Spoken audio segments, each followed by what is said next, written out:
Deer students, welcome to Study Lovers Pro YouTube চ্যানেলে।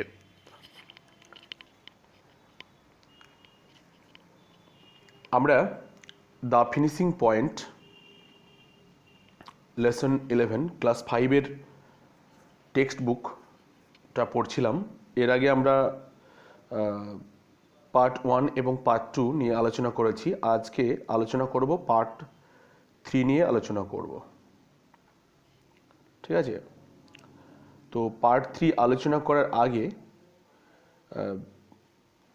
তোমাদের উদ্দেশ্যে বলবো যে যারা এই চ্যানেলটি সাবস্ক্রাইব করেছো তাদেরকে মেনি মেনি থ্যাঙ্কস। আর যারা এখনও সাবস্ক্রাইব করনি তারা চ্যানেলটিকে সাবস্ক্রাইব করো এবং পাশের যে বেল আইকনটি আছে সেটা প্রেস করে রাখবে, যাতে করে নিউ ভিডিও আপলোড দেওয়ার সঙ্গে সঙ্গেই তোমরা সেই ভিডিওটা নোটিফিকেশান আকারে পেয়ে যাও। এবং লাইক এবং শেয়ার করতে ভুলবে না, যাতে করে তোমার বন্ধুরাও এই সুবিধাটা, এই টেক্সট বইটা যেন তারা পড়তে পারে, তাদেরকে সেই সুযোগটাও তোমরা করে দেবে। ঠিক আছে, তো চলো এবারে আলোচনা শুরু করি। তো স্টুডেন্টস, আমি তোমাদেরকে পার্ট 1 পড়িয়েছি এবং পার্ট 2 পড়িয়েছি। বেশ কিছু অ্যাক্টিভিটিগুলো কিভাবে করতে হয় সেগুলো দু একটা করে বলে দিয়েছিলাম। তো আজকে আমরা পার্ট 3-তে যেখান থেকে পড়বো আর কি,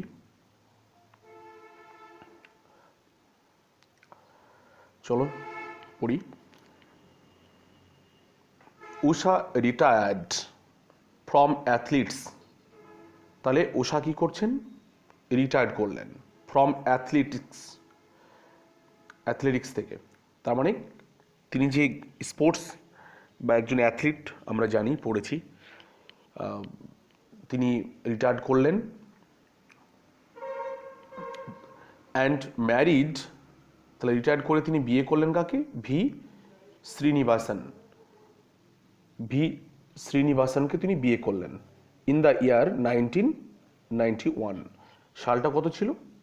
1991 সাল ছিল।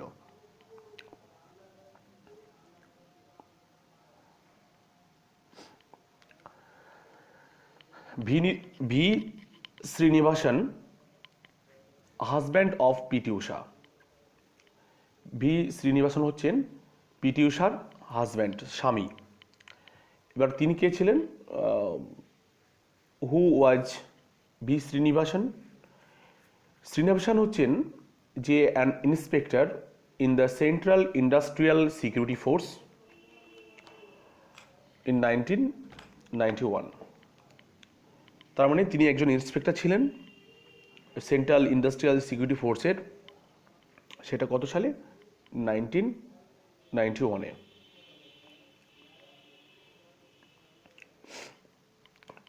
এবং তাদের actually they have a son, the couple has a son. তাদের একটা সন্তানও রয়েছে। তো তারপরে দেখো, but she made a sudden comeback. তারপর তিনি কি করলেন? আবার রিটার্ন করলেন। কামব্যাক মানে রিটার্ন করা। আবার তিনি কোথায় রিটার্ন করলেন? আবার সেই স্পোর্টসে। সে সালটা কত ছিল? ইন 1998-এ, মানে 1998 সালে তিনি আবার তিনি অবসর গ্রহণ করেছিলেন, রিটায়ার গ্রহণ করেছিলেন। রিটায়ার মানে অবসর গ্রহণ করা। তো রিটায়ারমেন্ট নেওয়ার পরেও তিনি আবার হঠাৎ করে বিয়ের পরে তিনি আবার ফিরে এলেন। তাহলে অবসর গ্রহণ করলেন 1991-এ, আর তিনি আবার রিটার্ন করছেন 1998-এ। তার মানে আফটার 7 ইয়ার্স, 7 বছর পরে। এবং তখন তার বয়স রয়েছে কি? At the age of 34 years. সেই সময় পিটি উষার বয়স হচ্ছে 34 ইয়ার্স, 34 বছর বয়স। ভাবতে পারছো যে 34 বছর বয়সেও তিনি আবার সেই রিটার্ন করলেন, আবার নতুন করে কামব্যাক স্পোর্টসে। To everyone's surprise and delight, she won bronze medals in 200 metres and 400 metres races. তাহলে তিনি কি করলেন, তিনি সবাইকে সারপ্রাইজ করে দিলেন এবং আনন্দিত করে দিয়ে, হ্যাঁ, সবাই আশ্চর্য হয়ে গেল এবং আশ্চর্য হয়ে তারা কি আনন্দিতও হলো যে আবার তিনি এই বয়সে 34 বছর বয়সে এসেও, হ্যাঁ, তিনি যে আবার ব্রোঞ্জ মেডেল তিনি কী করলেন, মানে জিতে নিলেন। সেটা 200 মিটার এবং হচ্ছে 400 মিটার রানে। আর সেই মানে সেটা কোথায়, at the Asian truck federation, যেটাকে সংক্ষেপে এটিএফ মিট হেল্ড অ্যাট ফুকুওকাটা একটা জায়গা, যেটা হচ্ছে একটা মোস্ট পপুলাস সিটি ইন জাপানের যেটা সবচেয়ে জনবহুল একটা শহর, তার নাম হচ্ছে ফুকুওকা।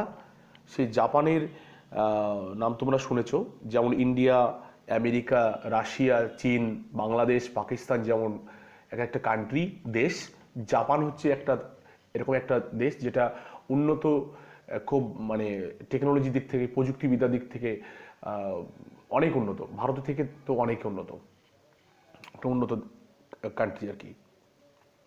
তো সেই দেশে সেই জায়গাটার নাম হচ্ছে ফুকুওকা। সেই ফুকুওকায় তিনি এশিয়ান ট্রাক ফেডারেশন মিট যেটা হয়েছিল, এটিএফ, সেই মিটে তিনি কি করলেন, তিনি আবার সেই ব্রোঞ্জ মেডেলটা জয়লাভ করলেন। সেটা কত ছিল, 200 মিটার এবং 400 মিটার রেস, ঠিক আছে। নেক্সট দেখো, to mark her excellent services to the nation. তাহলে তার যে এই যে এক্সেলেন্ট একটা সার্ভিস, যে এই যে একটা পরিষেবা টু দ্য নেশন, জাতির প্রতি, একটা জাপানে গিয়ে ইন্ডিয়া থেকে উনি গেলেন, যখন এই দেশ থেকে গিয়ে সেখানে পার্টিসিপেট করলেন সেই এশিয়ান মানে ট্র্যাক ফেডারেশন মিটে, সেখানে কিন্তু অন্যান্য কান্ট্রি থেকেও কিন্তু অনেকেই প্লেয়াররা এসেছিল, খেলোয়াড়রা, তারা সেই কম্পিটিশানে যোগদান করেছিল, প্রতিযোগিতা করেছিল, সবাই প্রাণপণে চেষ্টা করেছিল। কিন্তু তাহলে কি হয়, যখন এই দেশ থেকে পিটি ঊষা যখন সেই ব্রোঞ্জ মেডেলটা জয়লাভ করলেন 200 মিটার 400 মিটার রানে, তাহলে কি হলো, এই নেশান বলতে এখানে ইন্ডিয়াকে বোঝানো হয়েছে, ইন্ডিয়ান নেশানকে বোঝানো হয়েছে, ভারতীয় জাতি। তাহলে ভারতীয়দের কি হলো, একটা গর্বের বিষয় এবং একটা এক্সেলেন্ট যে সার্ভিস তিনি, একটা ছাপ তিনি ফেললেন, বা একটা পদচিহ্ন বা একটা মার্ক রেখে গেলেন, এর জন্য কি করা হলো, এবং এর ফলে কি হলো, একটা ইন্ডিয়ার একটা গর্ব পিটি ঊষাকে নিয়ে আমাদের। যেমন ইন্ডিয়ান ক্রিকেটের ক্ষেত্রে যদি বাইরে কেউ খেলতে যায়, সেখানে গিয়ে যদি সে বিশ্বকাপ, ওয়ার্ল্ড কাপে তারা জয়ী হয়ে যায়, তাহলে কি হয়, ইন্ডিয়ার একটা মুখ উজ্জ্বল হয়। আর যদি ইন্ডিয়া হেরে যায়, তাহলে সেখানে কেউ মনে রাখার চেষ্টা করে নয় সে দেশটাকে।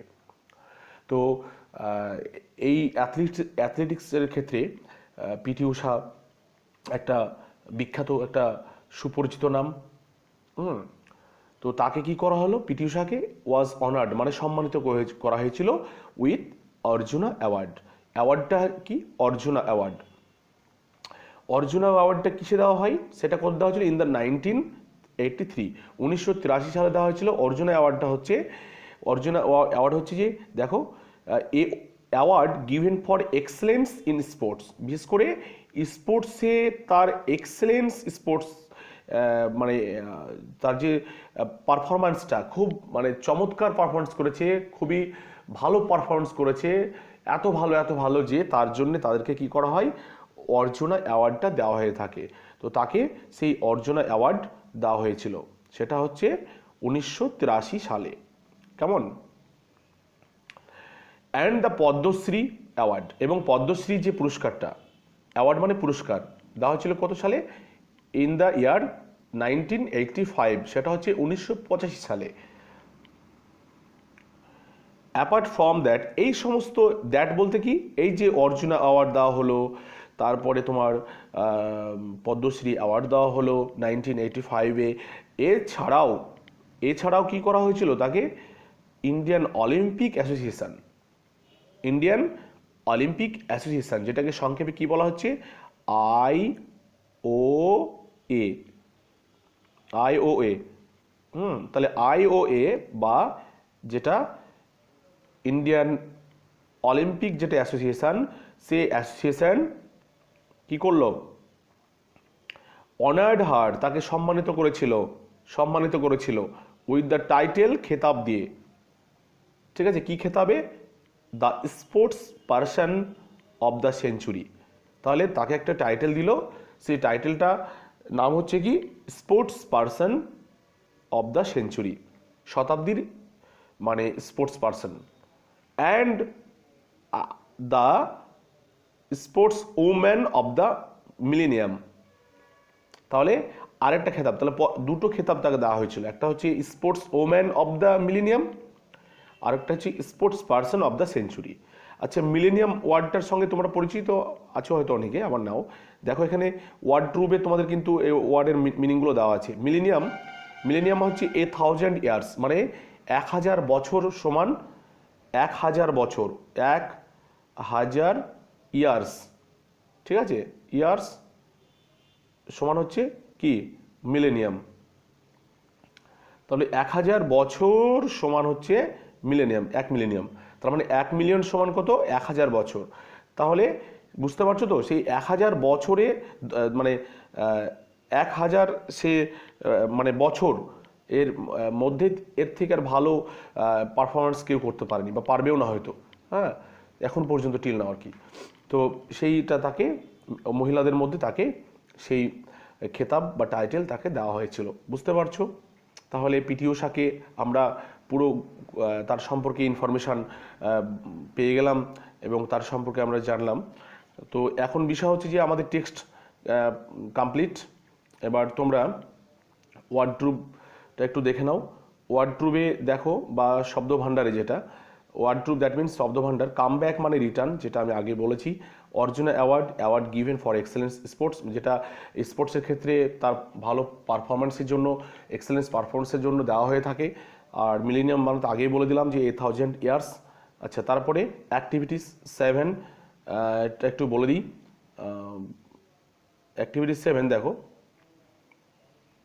অ্যাক্টিভিটিস 7-এ একটু ফলো করো। অ্যাক্টিভিটিস 7-এ দেখতে পাবে যে এখানে বলছে রাইট ডাউন, মানে লিখে ফেলো, হোয়াই দ্য ফলোয়িং ইয়ার্স, নিচের বছরগুলো, এই যে নিচে বছরগুলো দেখতে পাচ্ছ, 1983, 1985, 1991, 1998, এই যে ইয়ার্সগুলো আছে, এই বছরগুলো মানে ওয়ার মেমোরেবল ইন ঊষাস লাইফ, ঊষার জীবনে, পিটি ঊষার জীবনে যে স্মরণীয়, মেমোরেবল মানে স্মরণীয়, সেই স্মরণীয় কেন, মেমোরেবল মানে কি, মেমোরেবল মানে হচ্ছে স্মরণীয়।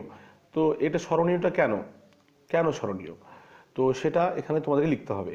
যেমন 1983-তে কী করেছিলেন, 1983-তে ঊষা কী করেছিলেন, তোমরা টেক্সট যেটা পড়েছো সেটা চলে যাও, দেখো এখানে থাকবে হয়তো লেখা, এই তো পেয়ে গেছি না, সালগুলো দেখো। 1983 কি বলছে, PT Usha was honoured with the title Arjuna award. তাহলে এখানে লিখতে হবে উইথ দ্য অর্জুনা অ্যাওয়ার্ড। তাহলে ওই জায়গাটা আমরা কি লিখে দেবো, ওইখানে আমরা লিখে দেবো ঠিক এইখানে 1983-তে এখানে লিখবো আমরা, এই জায়গাটা লিখে দেবো অর্জুনা অ্যাওয়ার্ড। কেমন, অর্জুনা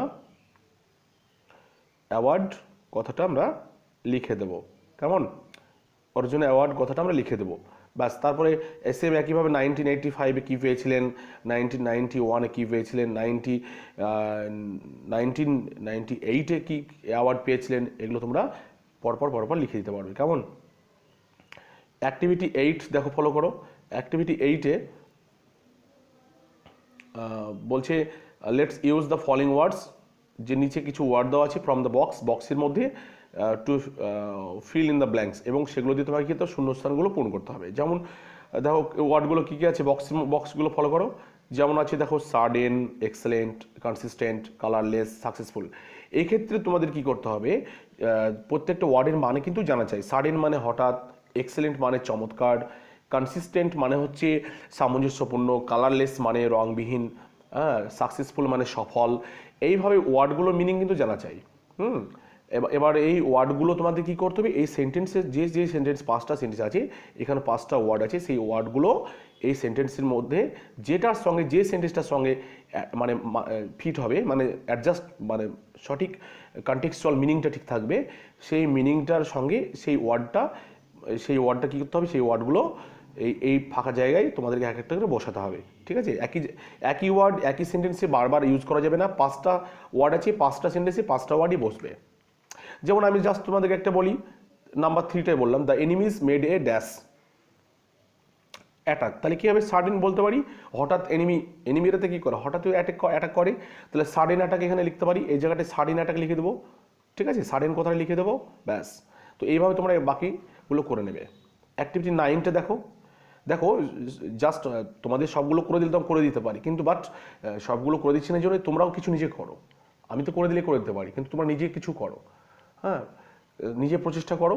এবং যখন তোমাদের কোনো প্রবলেম হবে তোমরা তখন আমাকে কোনো কমেন্ট বক্সে তুমি কমেন্ট করো, আমি তোমাদেরকে সেগুলো আশা করি হেল্প করবো, প্রমিস করছি তোমাদেরকে আর কি। তারপর দেখো লেটস রিঅ্যারেঞ্জ মানে কি? অ্যারেঞ্জ এক রকমের আছে, সেটা হচ্ছে ডিসঅর্ডার আছে। অ্যারেঞ্জ এক রকমের আছে, সেটা হচ্ছে ডিসঅর্ডারলি আছে, ঠিক আছে? এগুলো সব এলোমেলো ঘটনা আছে। এই যে 1 থেকে একদম দেখতে পাচ্ছ 5 অবধি যে পুরো এটা আছে, সব একটা ঘটনা পরপর সাজানো আছে, কিন্তু সেটা কি অ্যারেঞ্জ করা আছে কিন্তু ডিসঅর্ডারলি, মানে এলোমেলো আছে, মানে ঘটনাগুলো সব এলোমেলো আছে। তাহলে তোমাকে কী করতে হবে? রিঅ্যারেঞ্জ করতে হবে, মানে পুনরায় আবার সাজাতে হবে। তো এগুলোকে সাজিয়ে নিতে হবে, হ্যাঁ, এলোমেলো করে ঘটনাগুলো আছে। এবার কিভাবে সাজাবো? এই সাজানোটা হচ্ছে যে এই যে গল্প যেটা আমরা পড়লাম, এই যে গল্পটা যেটা আমরা পড়লাম আর কি, সেই গল্পটাকে আমরা পরপর পার্ট 1 পার্ট 2 পার্ট 3 যেভাবে আমরা গল্পটা পড়লাম, সেই গল্পটার যে ঘটনাগুলো আছে পরপর প্রথমেই যেমন ধরো লাস্টে আমরা কি পড়লাম, যে পিটি ঊষা রিটায়ার করলো এবং শ্রীনিবাসনকে বিয়ে করলো 1991-এ। তাহলে এই যে তার যে একটা সময়, বিয়ের সময়টা, এবার যে প্রথমেই বলি যে সে বিয়ে করলো, আসলে সে জন্মগ্রহণ করবে, তারপরে বড় হবে, স্কুলে পড়বে, তারপরে সে খেলাধুলার চান্স পেলো, তারপরে সে প্রথমে ব্যর্থ হলো, তারপরে সফলতা একের পর এক পেতে লাগলো, তারপরে একটা তাকে খেতাব দেওয়া হলো, পুরস্কার দেওয়া হলো, সে সুনাম অর্জন করলো। এই যে ঘটনাগুলো সব এলোমেলো থাকবে, এটাকে তোমাকে পরপর সাজিয়ে নিতে হবে, ঠিক আছে? ব্যাস, তোমরা চেষ্টা করো। Activity 10, write a complete sentence. এখানে তোমার সেন্টেন্সগুলো কমপ্লিট লিখতে বলছে, আর এখানে যে ইনফরমেশানগুলো আছে সেই ইনফরমেশানগুলো দিয়ে, হ্যাঁ, একটা প্রথম করে দেওয়া হয়েছে। যেমন ধর প্রথমটা দেখো, সিলভার 1982-এ নিউ দিল্লিতে সে 100 মিটারে একটা কী করেছিল, সে এশিয়ান গেমসে সে এই মেডেলগুলো পেয়েছিল। তাহলে প্রথম চলো, যেমন ফার্স্ট এখানে 8টা তোমাকে সেন্টেন্স লিখতে বলেছে, এখানে 8টা সেন্টেন্স লিখতে বলেছে। তাহলে 8টা সেন্টেন্সের মধ্যে অ্যাকচুয়ালি তুমি সেন্টেন্সটা কেমন রচনা করতে পারো, ইংলিশের সেন্টেন্সগুলো কেমন মানে লিখতে পারো, সেই এখানে স্কিলটাই তোমার এখানে দেখা হচ্ছে। বিশেষ করে টেন্স যারা জানে তারা কিন্তু মোটামুটিভাবে লিখতে পারবে। জাস্ট একটা প্রথম তোমাকে বিশেষ করে এগুলো পাস্ট টেন্সে লিখতে হবে, কেননা যেহেতু ঘটে যাওয়া ঘটনা প্রেজেন্ট টেন্সে বা ফিউচারে লেখা যাবে না, কেননা পাস্ট টেন্সে উষার যে ঘটনাগুলো লাইফের, সেগুলো তো মানে অতীত হয়ে গেছে, ঘটে গেছে, আজ তো ভবিষ্যতে ঘটবে না, আজকে ঘটছে না, এর আগে ঘটে গেছে, তার মানে কি পাস্ট। তাহলে তোমাকে পাস্ট টেন্স ব্যবহার করতে, বিশেষ করে পাস্ট ইনডিফিনিট টেন্স সবচেয়ে বেশি ব্যবহার হবে, পাস্ট ইনডিফিনিট, পাস্ট কন্টিনিউয়াস, তবে পাস্ট ইনডিফিনিট টেন্স সবচেয়ে বেশি ব্যবহার হয়। তোমার পাস্ট ইনডিফিনিট দেখো, উষা ওন, ফার্স্ট যে সেন্টেন্সটা, সেক্ষেত্রে দেখো Usha won her first medal in Asian Games in 1982। তার মানে 1982-তে সে কী করেছিল, নিউ দিল্লি এশিয়াডে তিনি জয়লাভ করেছিলেন। তাহলে প্রথমটা হয়ে গেল। 1982 সালে কী ঘটেছিল, হ্যাঁ, তিনি ফার্স্ট মেডেল পেয়েছিলেন। তাহলে এখান থেকে সে সিলভার মেডেলটা উল্লেখ করেনি, তুমি উল্লেখ করে দেবে। এই পরপর গোল্ড পেয়েছিল, সিলভার পেয়েছিল, হ্যাঁ, সেম একইভাবে